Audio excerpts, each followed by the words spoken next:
What's going on, you guys? It's your girl, Ariel Nari, and y'all, guess who I'm here with today?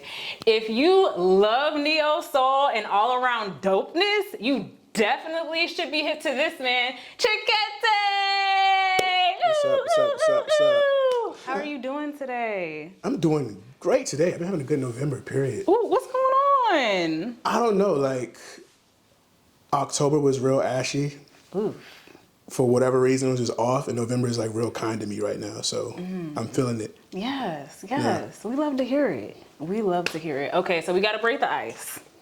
So, if you could have an unlimited supply of one thing for the rest of your life, what would it be? The Pisces in me wants to say time, but that could get old. Like sometimes you might have too much time on your hands and get like weary. Yes. So I'm real sensual and I like food flavors and I love to cook. So I would say like access to whatever ingredient I could ever want to cook with. So do you mean like a grocery store or like to grow your own food? If I had like a power to make like whatever rare ingredient I can have just appear, no matter how it gets there, if it's grocery, if it's I need it, it's there, boom, and I just have that, yeah. All right, cool. Okay, so your bio says that you were born into the church. Can you tell us how the church has influenced your music? Great question. So my father's a pastor of a church, so when I was two years old, I learned to play the drums by watching. And he's Liberian, so I went to like a predominantly West African church. So there was this drummer, and my parents would purposely sit me by the band so I can just like observe, because they saw I gravitated to it. I would always run over there anyway after church and just mess around with it. So like they strategically put me there, and I just soak up and watch what he's doing. Yeah. Until one day I just started getting on and trying and teaching myself. So I would say I established a sense of rhythm really early, and it was like really fast-paced, like West African rhythms. And my mother's from the South; she's from Norfolk, Virginia. All her family's from South Carolina. They was in Baptist church, so I got like their sense of rhythm and the way they sing things with little. I guess I get like the soul part of my voice from, or like even the way I pronounce certain words. It has like a Southern type swag, or like a churchy old. They say, "Oh, you kind of sound like an old man," or something like that. You have an old soul. It's like everything down there is real soulful, real kind of classic like that. Yeah. So you get some of that with some of the foreign, and you can't really pinpoint it, but it sounds familiar. Right. Like Africa's the motherland. It's like, all right, so it still feels like home. It still sounds familiar because that's where all rhythm comes from. And then like all American music comes from like the slaves and stuff like that. The church, they started out like gospel music. As we get blues, as we get rock and roll, as we get everything from. It's funny you say that, because my next question actually was, what is your opinion on the relationship between the church and R&B? I feel like the church is the epicenter. It's like the original factory of American music. That's what all American music. That's not, I say like American popular contemporary music. You had like folk and Americana and all that stuff. But you bring the Africans in there and they start putting their own like twist and their soul to it. You get these Negro spirituals. So you get like blues music from. And then you get jazz, and you get, if you look at our music, what's popular, it's like, okay, we take the main thing and then we like add the black keys into it. We add our own little like seasonings and swag to it. So I think a lot of our favorites, a lot of the greats that we revere had like some type of like church training. Yes. And I think now it's gotten away from that a lot, and you can kind of hear people say it, even if like you can tell, and we get everybody's not like religious or stuff like that, but when you get away from like the original recipe, it started to taste different. It started to feel, it's like, this is good, but it's not quite right. It's something missing, and I think that is a big part of what's missing in popular music, period. Just like groove, soul, a lot of stuff that's based in just like traditional church music. I think you're right because honestly, as a listener, you can tell who went to church and who didn't. I'm just saying. Or what type of music was being like played, or just what their background is. I mean, the church is like that's really like a broad. It's an umbrella. But usually when we say that, we kind of have like something we're listening for. Yeah. Exactly. All right. So you've done the Kennedy Center. You've done Broccoli City. Yeah. What to you is your biggest accomplishment in your music career so far? Ooh, that's a great question. Biggest accomplishment in my music career so far.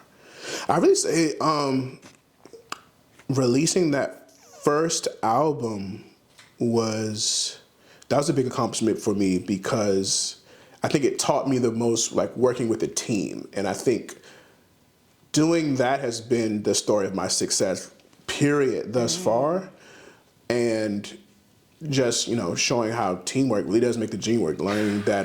That's my favorite phrase. Yeah, and it's taught me how to be like a leader, and that doesn't necessarily mean be bossy and necessarily just tell everybody what to do. It's like learning it's really like relationship building, like learning people's love languages and the way they like operate, the way they need to be like dealt with. Right. Seeing everybody, seeing their strengths, seeing like, okay, I need to nurture this part of you. This part we need to talk about and address so we can all work well together. And working on that album, we had like writing camps and stuff like that. So it was really condensed into like a short period of time. We had to really learn how to manage so many different styles and personality types in a short period of time.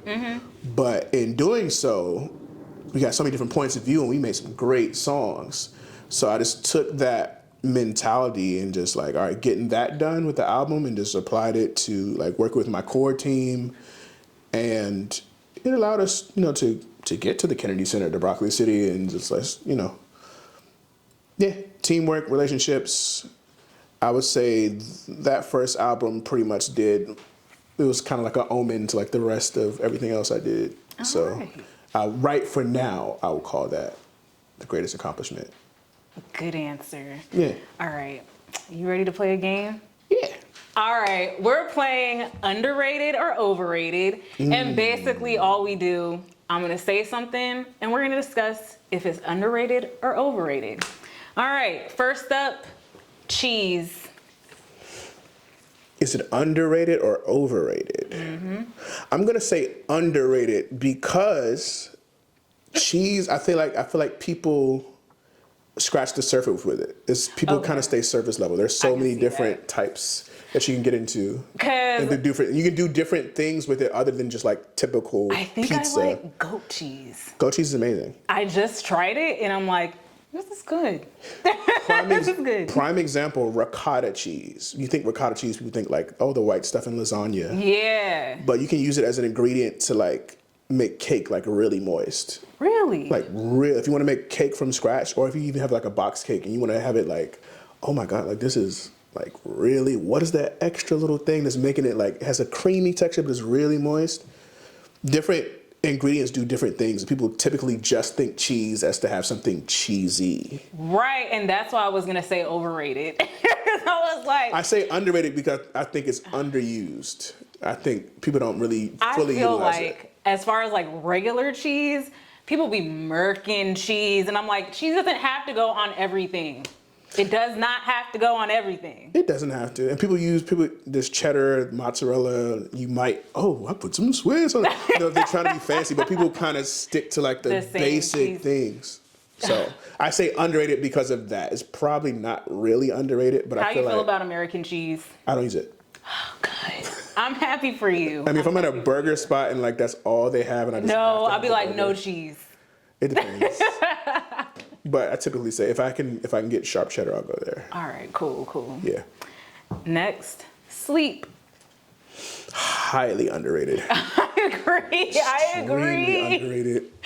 No, because I'm at the point where it's like, no, I need 8 hours now. Sleep is an event. Oh my I'm to the point where sometimes I'm excited for it because I have a whole routine. Oh, what's your routine? Hella pillows, first of all.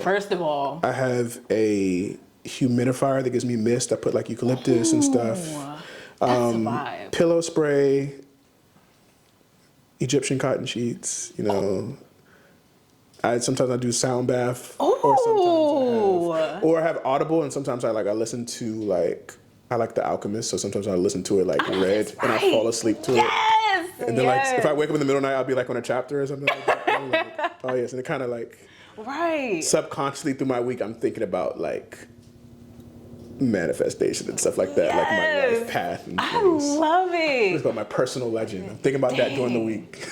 I want to be like you when I grow up. Like, I'm trying to get like you. You know, sleep is yes. Very underrated. Next, air fryers. I don't know because, believe it or not, I have not tried an air fryer yet. I've heard about it, so I can't. I specifically put air fryers on here just because I thought I want one. I really want one, and I see good things. I have high hopes for it, so we'll find out. I'm gonna have to hook you up or something. Next interview, I'll tap back in. Let me know. I feel like you should have an air fryer. I feel like people would think I would have one. Yes. Because I have a humidifier and stuff like that. All right. But, no. Okay. Well, next is selfies. Underrated or overrated? Mm-hmm. I'm gonna go underrated again because I feel like people don't fully utilize like the full capabilities. And I think vanity is important sometimes. Okay. It's important sometimes because it helps, your self-esteem and your whole like self-image. I like selfies just because they're so like candid, and I like the like super ugly ones where you're like this close and you still post it. I can appreciate those type too, like just the little fineness of it. Sometimes people take themselves way too seriously and they think they're too good for a selfie. Right. I get it. All right, shifting gears. Cool. So you started off the year strong with the Super Groovy mixtape.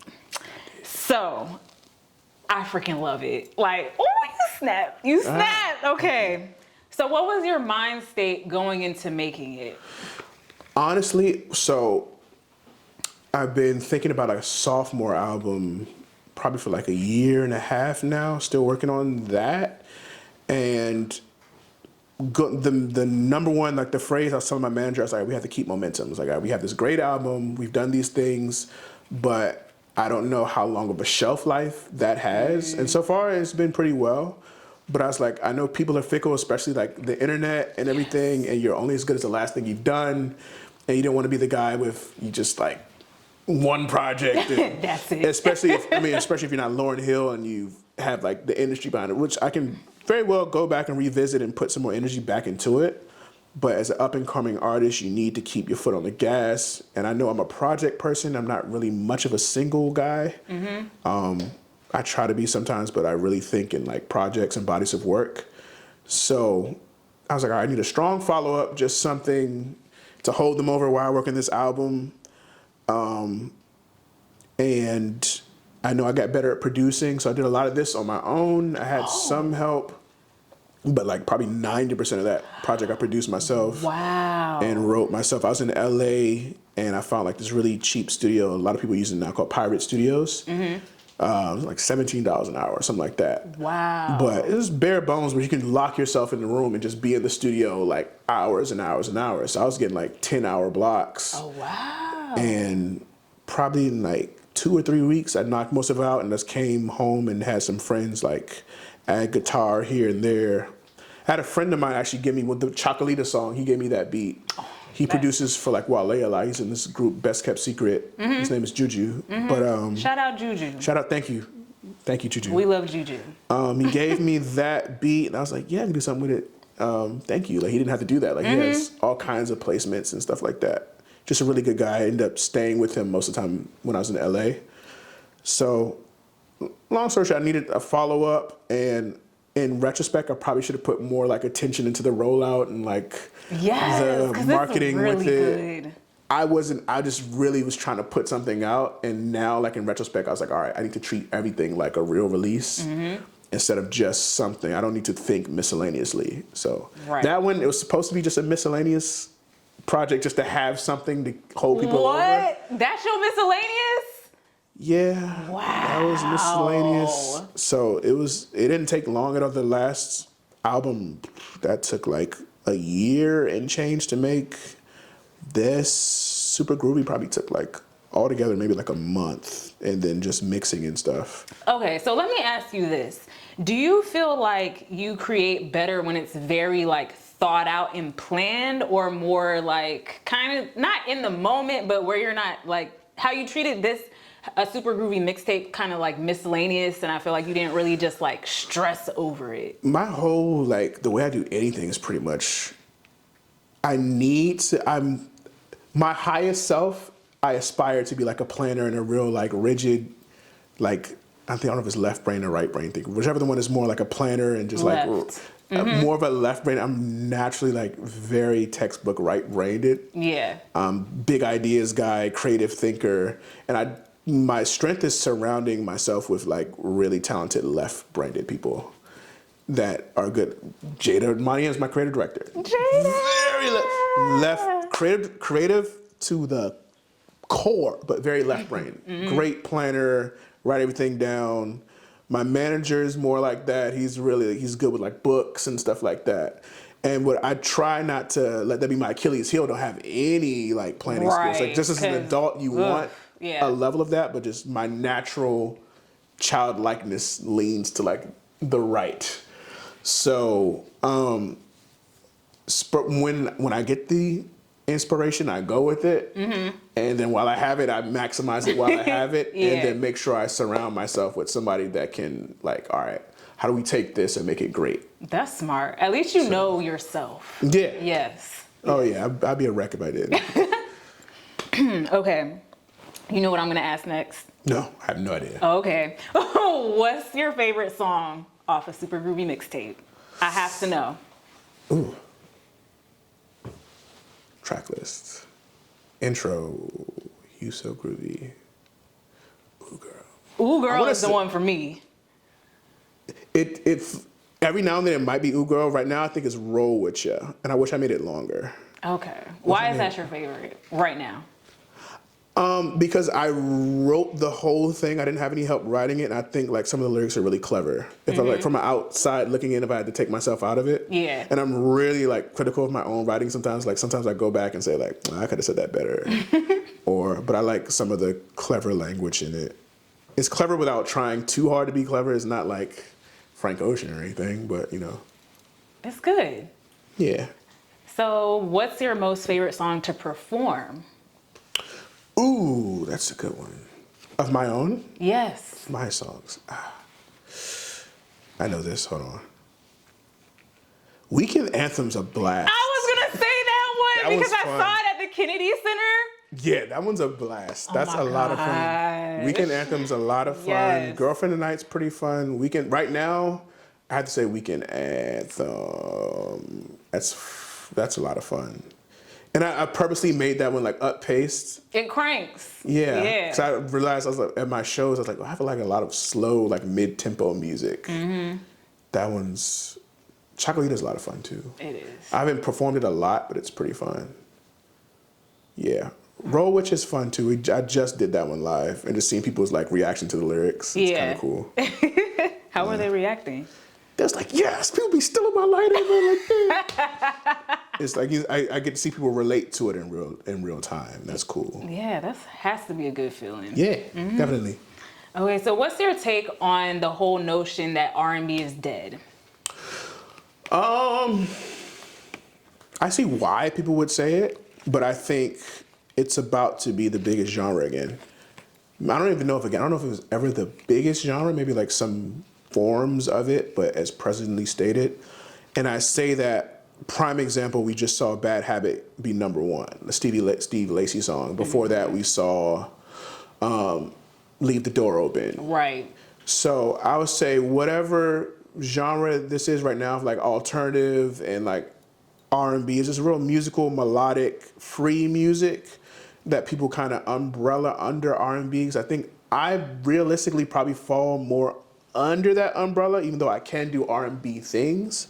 I don't strictly do R&B things. Even my first album, there's like, I'm rapping on there. And right. It's like, I can see why people would, the easy thing to say is R&B, but whatever genre that is, I'm sure we'll think of a name for it, or there's probably a name that we're not thinking of. I think slowly but surely we're seeing that being like the dominant sound.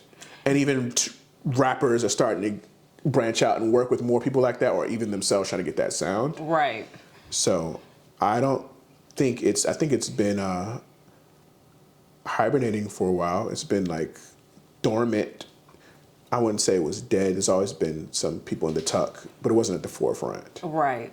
Do you ever feel like constricted by being labeled as like an R&B artist? You're as constricted as you constrict yourself. Ooh, that's a bar. Yeah, I don't limit myself. So, I mean, people are always going to try to call you something. But you just got to show them. You just got to do your thing. Talk about it. All right. So what do you hope people take away from your music? That is a good question. What do I help people? Great question. What I want to do is, I don't know if I've nailed it yet as far as being like relatable. And I think as I like get into like my wise years, I get into like myself, like the more I know myself, I want to put more of myself into the music, but I don't want to make all music about me too. I like how Stevie Wonder writes. Some of his music is about him, and some of it's about just like characters or people. And the main thing, I want them to feel. I want them to feel things. I want them to close their eyes and go to a place. So, prime example, Stevie Wonder is one of those artists for me. I think the biggest like therapeutic artist I have is Anita Baker. Oh, yes. Like if I ever get into like a real funk, I listen to You Bring Me Joy. For whatever reason, that song always picks me up out of whatever I'm in. So like, whether it be, you know, that for somebody, or it's get you turned, or it's like whatever, like put you in the mood. I like how songs like last a long period of time, and you can attach them to like a feeling or an emotion or like a period of your life. So I want my music to be that for somebody. Be someone's wedding song, to be someone's, oh, this is the song I do for this, and it's a Cheakaity song. This is the song I do for that, and it's a Cheakaity song. Yeah. All right. Yeah. So what's next for you? What is next? A couple of things. So currently am the music supervisor for a short film locally called by Jeremy Kander. She did my Want You video along with Jada Money M. Y'all watch that video, not just because I'm in it, but because it's good. So, yeah, Jeremy Kander did the Want You half of it, and she's doing a whole short film, and she's trusted me to be the musical director. Wow. So that was really, so I'm actually making original music for that, scoring original music, and I'm also going to be taking submissions for like placements and stuff throughout the film. So that's kind of like oh my God. Yeah, that's major. Yeah, that's been a dream for me, especially watching Insecure and seeing like Raphael Sadiq, one of my heroes, do that. And this other guy, Kiera Lehman, he was the musical director, just getting placements and stuff. But Raphael Sadiq, being somebody I grew up idolizing, just seeing him work in films, I was like, all right, this is somebody that kind of looks like me, that's doing something that I can see myself doing. Right. That's just past the typical being an artist. You're still being an artist, but like in a different way. Like you're relying more so on your taste. People are trusting you with your taste. Yeah. Doing that, it's gonna be really fun. Eventually, I want to get in front of the camera, like try acting or something like that. Ooh. Putting it out there, I haven't, nothing brewing right now, but we're speaking it though. we're speaking it. Speaking, what I said it at Broccoli City. I was like, I'm gonna headline this bitch one day. That's gonna happen. I don't know. It happened though. That was why I was on stage, so I gotta still headline it. But that's gonna happen one day. I don't know when it's gonna happen. It's gonna happen though. I want to play something in water. That's gonna happen. I don't know nobody. I don't know nobody booking it right now, but I want that to happen. What is gonna happen is I'm working on my second album. It's called Looking for Parking. Ooh! Oh, yeah. Working on that right now. Yes. Hopefully be out sometime 2023. Okay. Yeah. So those things. I'm excited. Yeah. All right. Okay. So tell the kind people where they can check you out. Hey y'all. I'm Cheakaity, that's Cheakaity. Again, Cheakaity. If you Google that, like all my stuff will pop up. You probably get my website first or something like that. Maybe Apple Music, Twitter, Spotify, Instagram. Same thing on all streaming and platforms. That's it? Yeah. You got anything else to say? You know, stay blessed, stay black, stay beautiful. If you're not black, don't hate on us, but be great. be great in your light. You know what I mean? And follow me. All right, that's it for us. Thank you so much for pulling up. You're I so welcome. appreciate you. Anytime. And yeah, that's it. Be great, be black. We'll see you the next time. Peace.